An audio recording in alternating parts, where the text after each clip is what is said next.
Leaked statistics from the Russian military reveal that Ukraine's drones and drone warfare strategy have inflicted staggering casualties. And it puts a nail in the coffin of just about everyone who said that drones were just a fad and not that big a deal on the battlefields of the future. I'm Paul, U.S. Army combat veteran. We're going to talk about that, plus the absolute unhinged ranting that's coming out of the White House on Greenland. Just how hard can the hypocrisy go?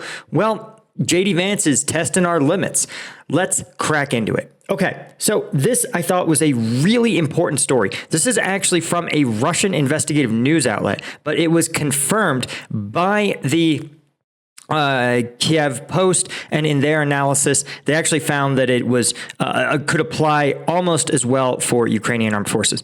This reports that 3/4 of Russian military injuries in the battlefield are from drones, and this is, of course, 75% of injuries during what the Russians call non-active combat. Non-active combat in Russian doctrine refers to combat taking place that is not part of an offensive, essentially. Active combat being part of an offensive operation. As you can imagine, if you're in the Russian meat wave assaults, there's not a lot of statistics or body parts left to collect. But Russian military doctors report that of the 6,000 wounded service members, about 75% were from drones. 20% of the soldiers reported that they were injured as a result of artillery shelling, and 4% were injured by small arms. Now, this is really interesting because, right? One, this should indicate that there is a fundamental calculus problem in a lot of militaries, particularly the U.S. military, right? You know that their standard issue body armor, for example, is a plate carrier. And the problem with the plate carrier is that it is a big ceramic plate strapped to your front and a big ceramic plate strapped to your back, and optional small ceramic plates strapped to your sides.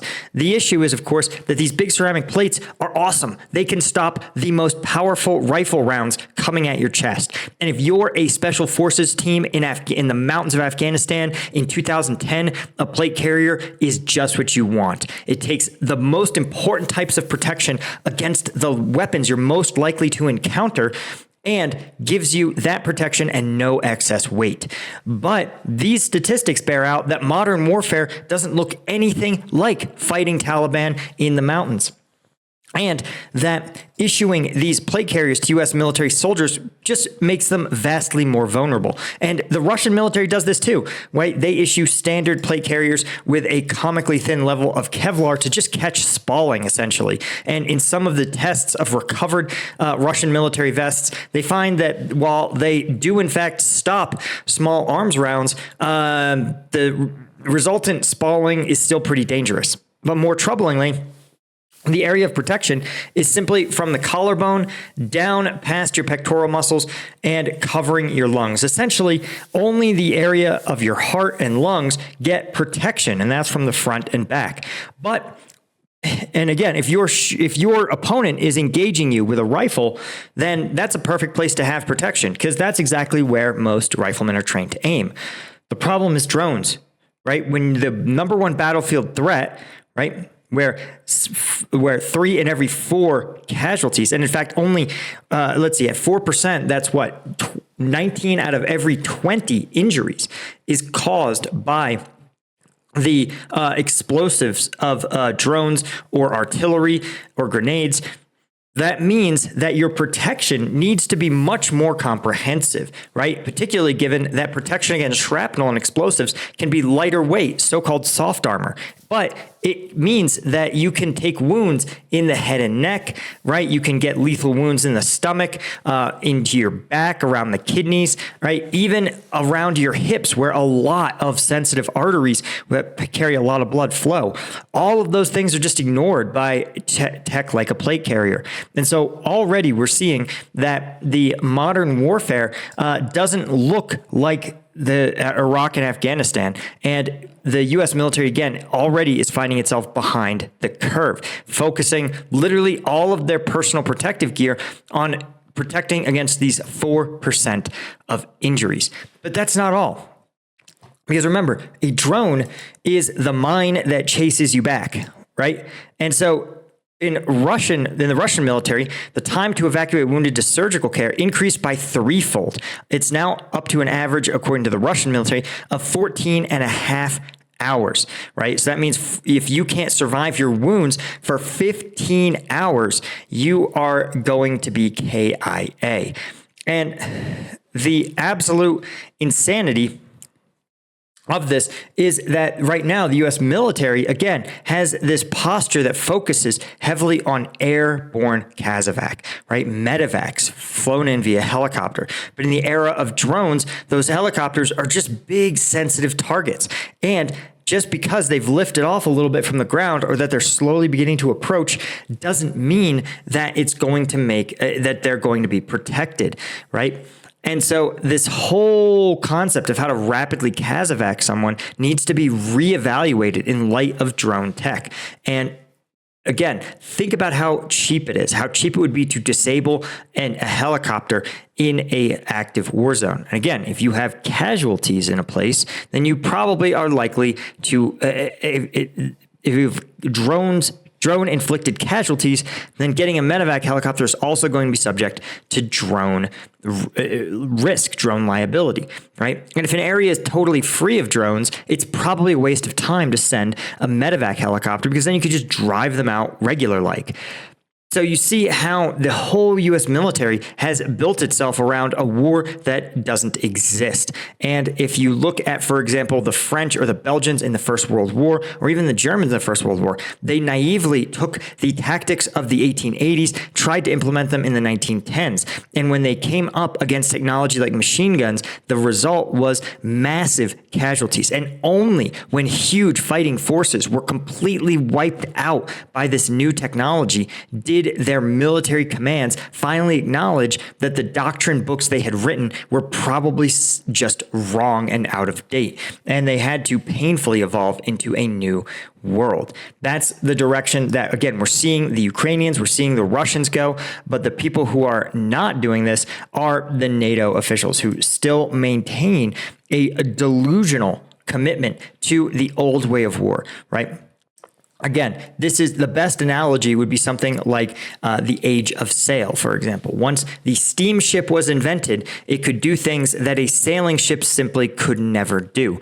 But there were so many admirals in so many European and American navies that they looked at this new steamship and they just seethed with rage. The majesty of a sailing ship with its dozens of guns and its ropes and canvas and its sailors singing shanties for some reason. All of those things were going to go away and they just couldn't handle it. But it took naval conflicts, it took confrontations between the steamship and the sailing ship for these admirals to realize the stark truth that the alternative wasn't a choice between steamship and sailing ship. It was a choice between steamship and utter military defeat. And so, again, is the U.S. military going to learn that lesson? No. Because generals have never had to reevaluate anything. We've learned nothing from our losses in Iraq and Afghanistan, and so we're going to persistently pursue a level of utter delusion. But that's not the only level of the U.S. government that's operating in a state of complete unhinged delusion. Now, old Vice President J.D. Vance and Trump have fixated on the territory of Greenland as being necessary and appropriate for the U.S. military to invade and annex from one of our closest allies. We're going to break down just how insane this entire take is. But first, of course, I want to mention that if you are like me, right? When I was on active duty in the military, I thought staying in shape was tough. But now that I'm a dad and a business owner and a competitive triathlete, it's harder than ever. But I have a secret weapon. That is Strike Gum. With 90 milligrams caffeine in each piece, 10 calories in every piece. It could pop in your gym bag, pop in your pocket, and go where you go. So if you need that extra caffeine boost, an energy drink's worth of caffeine in just a little gum-sized form, you want to go to strikegum.com. And I see the stats, guys. I know that 50% of you guys are that make a Strike Gum purchase, 50% of you guys come back and buy again. So if you're going to, get the subscribe and save. You'd be crazy not to. We literally give you a 20% discount for the subscribe and save. So like, why would you not, right? The link is in the description, strike'em.com. Also, we're on Amazon. Okay. Just join me in this sort of unhinged energy. JD Vance warns there's very strong evidence that China and Russia want Greenland. Now, right here, the vice president's overall remarks, he's saying that Denmark is underinvesting in Greenland and that there's very strong evidence that Russia and China want the island and access to its resources. Vance's remarks came at a U.S. space base in Greenland, and President Trump, of course, has also advocated for the United States to take over the island by force if necessary. Right now, I want to point out the problems with this. First is that Greenlandic leaders have said, no, you can't invade us, right? Local media actually reported that 4 of the 5 parties elected to Greenland's parliament agreed to form a new government, banding together to combat President Trump's threats. Vance said, our message to Denmark is very simple. You have not done a good job by the people of Greenland. Denmark has not kept pace in devoting the resources necessary to keep this base, he's referring to the U.S. base, to keep our troops and, in my view, the people of Greenland safe from a lot of aggressive incursions from Russia, China, and other nations. This was, of course, done with Secretary of Energy, Chris Wright, and White House National Security Advisor, Mike Waltz. This is really interesting. The Secretary of Energy going there, why would he need to go there if this is a national security issue? Of course, obviously, it's about the Greenland minerals, right? And Vance says, we know Russia and China and other nations are taking extraordinary interest in the Arctic passageways, Arctic naval routes, and the minerals in the Arctic territories. We need to ensure that America is leading in the Arctic. But here's the thing, right? He's probably right. But, well, one, he's not right. He's at most partially right. Russia has an interest in the Arctic, but if you look at a map, you'll see that Russia controls massive swaths of Arctic territory and that the U.S. already has a large presence in Greenland. In fact, the U.S. presence in Greenland is actually one of the most robust, right? Because look, the population of Greenland, for example, 56,000 people, join me in calculating, right? We have 56,000 Greenlanders and 200 U.S. military personnel stationed there, meaning that there is 1 U.S. soldier for every 280 Greenlanders. Guys, that is a denser level of military protection than, for example, a major urban area's police force, right? The NYPD population to police ratio, for example, is much higher than that. What, right? Let's see if we can find that ratio. The NYPD population to police ratio, 4 officers per 1,000 residents. So that's how densely defended the island of Greenland is. But this is where also things get kind of weird. First, you have to ask yourself, what authorities, what abilities does the U.S. not currently have in Greenland that they wish they had, that China and Russia are going to annex it? Because remember, Denmark is a close U.S. ally, or at least it was. It is a NATO member, and it currently hosts U.S. military personnel. Oh, yeah, and by the way, Greenland actually had U.S. military personnel up to, let's see if we can find it here. Let's see, U.S. military, Cold War Greenland. What we see is that Greenland actually has a massive military presence during the Cold War, right? And there were something allegedly up to 40 U.S. military bases stationed in Greenland.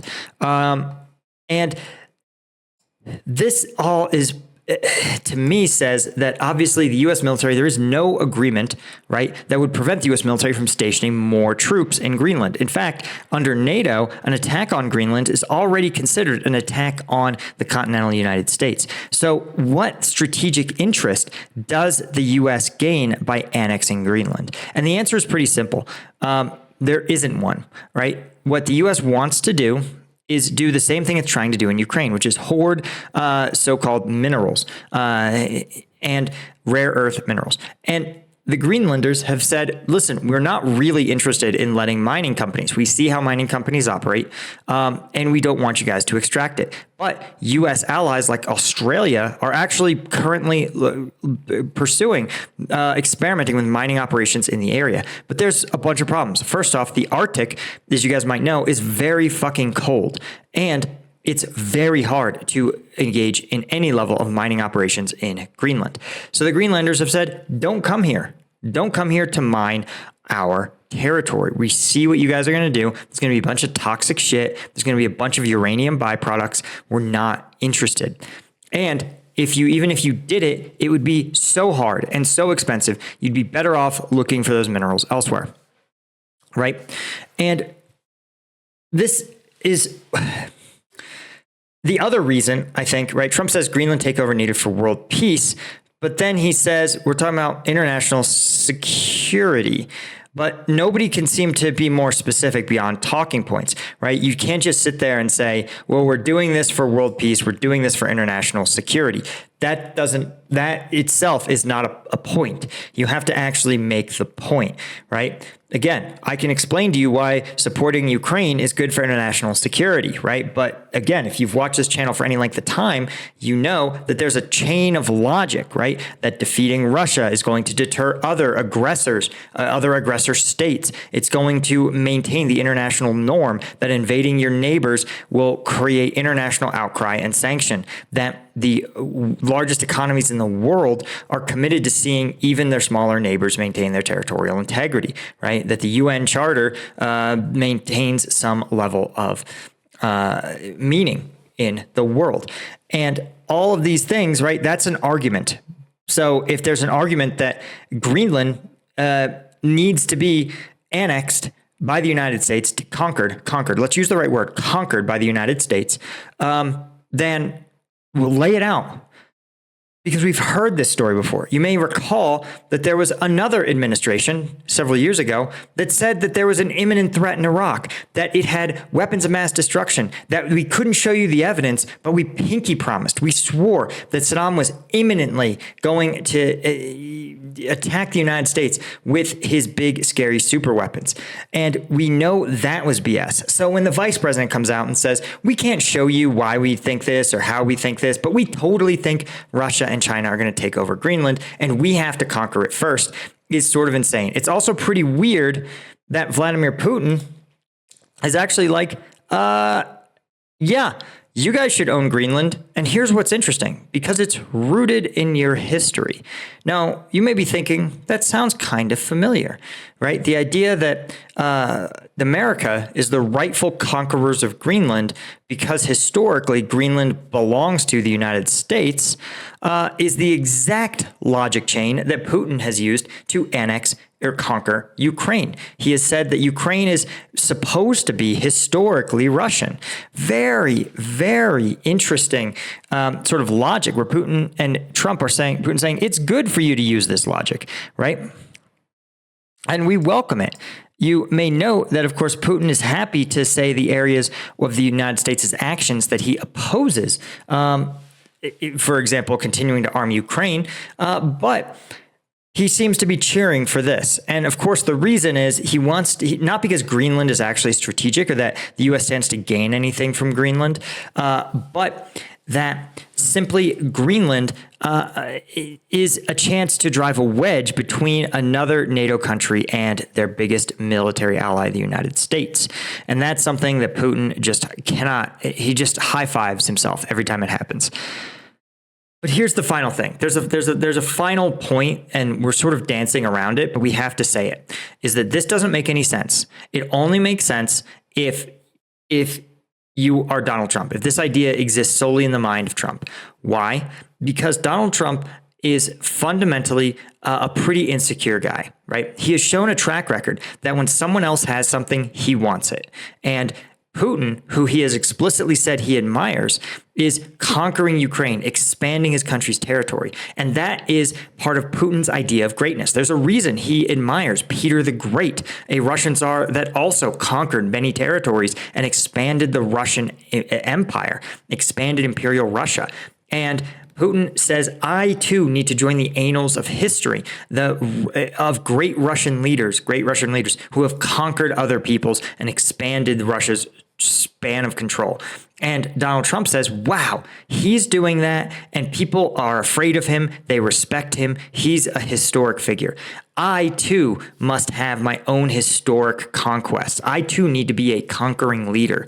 And he's simply looking around. That's why he's worked up about making Canada the 51st state. That's why he wants Greenland. He feels that he can do these things because it will simply make him a historic figure. And this is very standard stuff that you see from these kind of autocratic minded strongmen, is that at some point they get all the money, they get all the power, they get all the wealth, and then they have to ask themselves a final question, which is, how will I be remembered through history?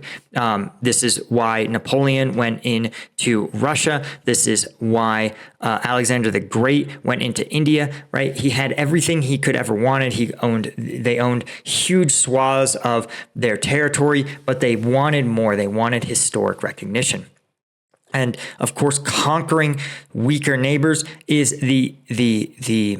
is one of the ways to do it, right? But what I want to point out is that even if you believe that, even if you're Vladimir Putin and believe that you are going to like add to Russia's storied history or whatever,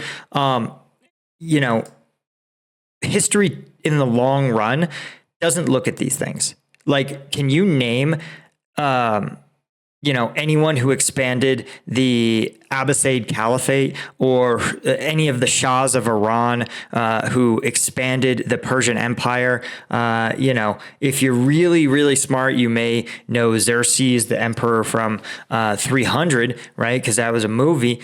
But outside of what gets featured in movies, nobody knows who these old conquering people are. Most of the time they conquered for empires nobody gives a shit about and nobody knows about. And this sort of attitude is itself extremely short-sighted, and you're better off building a legacy, right? This is a sort of what we've learned after literally 1,000 years of people killing each other for dirt, is that your best bet to become a true historic figure is to either build things that uplift people, right? Or you deliver prosperity and a good life to as many people as possible, right? It's far better for in the United States, our most famous leaders aren't conquerors. They're not the people who conquered territories in the United States. Can you tell me who was president when we, annexed Mexico? I bet most people can't even name who the president was who made the Louisiana Purchase. But can you tell me what president made the New Deal? Of course you can, because the New Deal helped America in its time of need, right? Can you tell me who had the war on poverty? Of course you can, because that is seen as an iconic American effort. And this is something that, again, someone like Trump, someone like Putin, they just don't have it in them, right? Now, we need to talk a little bit more about old Putin, right? It's not enough that Putin wants to distract President Trump with Greenland and to allow him to say, hey, you take Greenland, I won't say anything. Not that Russia was going to defend Greenland anyway. But he says, just ignore Ukraine.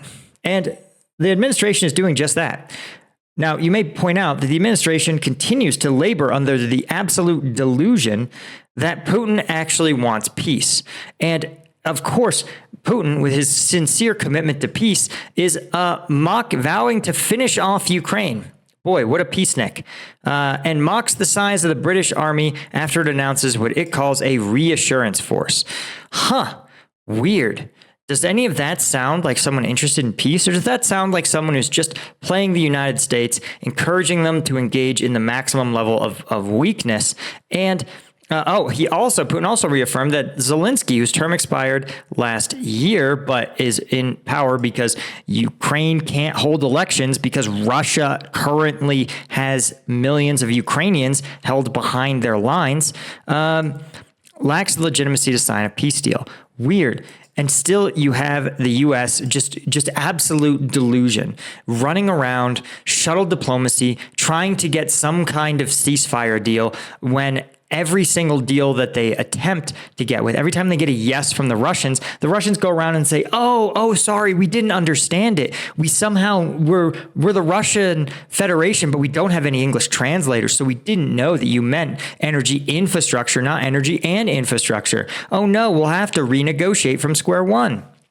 Right? This kind of like, I'm surprised that the administration hasn't yet been able to say the magic words, which is, you're not serious about peace, and now you had your best chance, the window's closed, right? And that's what you kind of hope Trump would do. Like, that's what I sort of hope Trump would do, finally come out and say, okay, Vladimir, I gave you a really sincere shot at a really good peace deal. In fact, we would have recognized your territory that you had annexed, right? The territory that you said you wanted, all those Russian speakers, they're yours now.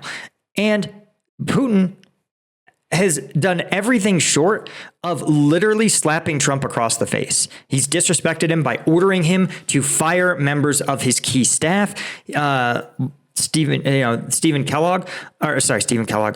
Kellogg.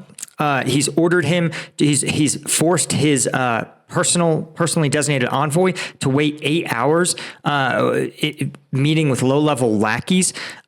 He has kept Trump himself waiting on phone calls. He has lied. He has pretended not to understand even rudimentary agreements. All of these things are, at some point, they're just messing with you, and you're willing. And the White House's willingness to accept being bullied is honestly pretty humiliating. But that doesn't mean that the Russians aren't also out there trying to bribe the real president, Elon Musk. Putin's team is praising Elon because they understand these guys have deep profiles of almost every person, every president, every major official. Remember, the Russian intelligence is excellent. They have excellent intelligence agencies. And they know that Elon Musk loves flattery. He loves being called a visionary. And in fact, they say, listen, we know it's really important for you to get to Mars. We could offer you a small nuclear power plant for a SpaceX mission to Mars. FYI, guys, would you want to spend 2 years in space with a Russian nuclear reactor strapped to you? Sounds pretty troubling, right? But again, to Elon, someone who ostensibly wants to explore Mars, again, if he came off ketamine, he might focus in on his actual goal instead of owning Twitter or fighting the wokes, right? But this kind of thing is also troubling because it's literally offering a bribe to a U.S. official whose company SpaceX launches dozens, maybe even hundreds, no one really knows how many, of extremely classified U.S. satellites, right? Not only that, but it's also somebody who apparently has access to almost all data, including sensitive payment data about, say, CIA case officers. So you can see why just getting contact with someone like this, seeing if he lets anything slip, seeing if he will out where some of this data is stored, who's storing it, is itself unbelievably valuable to Russia. And so it would cost them nothing. Because remember, Russia can promise the world to somebody, but as we've seen, you make a deal with Russia, but there's no guarantees they're going to follow through on it, right? And all Russian deals have this convenient feature where you pay them up front and they will totally deliver on their promises later. And boy, it's funny how often there's a hiccup, a hang-up, an issue with the part where Russia delivers on its promises, but they don't tolerate any delays or obfuscations when it comes to you delivering on your side of the deal. Again, this is something that someone, say a South Florida real estate scammer, would absolutely perpetrate.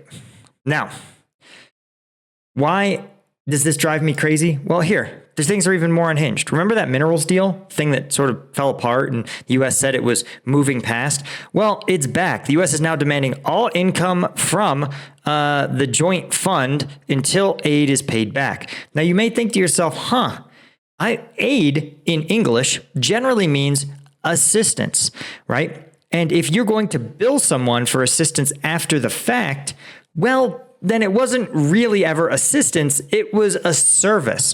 And if you're going to get a service, you're going to pay for a service, the Ukrainians should have, could just as soon take the hat around and see if anyone else is willing to do it for cheaper, right? Like, for example, maybe the Chinese, maybe the Ukrainians go, listen, the US says they're going to arm us for the tune of 500 billion.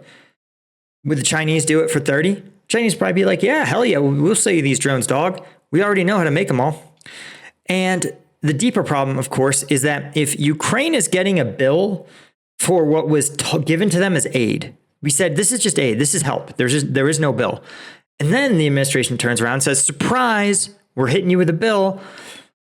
Well, if you're Greenland, for example, and you've hosted US military forces since the start of the Cold War, what are you going to say when the US goes, hey, we'd like to offer you some security assistance. We'd like to offer you some security aid.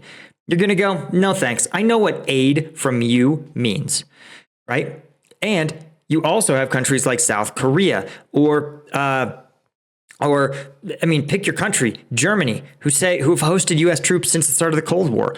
All of those guys are going to go, I know what security assistance from you looks like. I think you should get out.